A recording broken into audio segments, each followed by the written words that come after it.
महाराष्ट्राचा आराध्य दैवत छत्रपती शिवाजी महाराजांच्या नावानं आयोजित होणाऱ्या कबड्डी, खो खो, कुस्ती आणि व्हॉलीबॉल या 4 राज्यस्तरीय स्पर्धांसाठी दिलं जाणारं 75 लाख रुपयांचं अनुदान वाढवून ते आता 1 कोटी करण्याची घोषणा केली गेलेली आहे।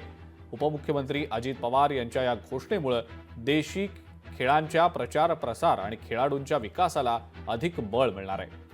राज्य शासनाचं क्रीडा संचालनालय आणि महाराष्ट्र क्रीडा असोसिएशन यांनी संयुक्तपणे आयोजित केलेल्या 23व्या छत्रपती शिवाजी महाराज चषक राज्यस्तरीय कबड्डी स्पर्धांचं उद्घाटन बारामतीमध्ये करण्यात आलेलं आहे।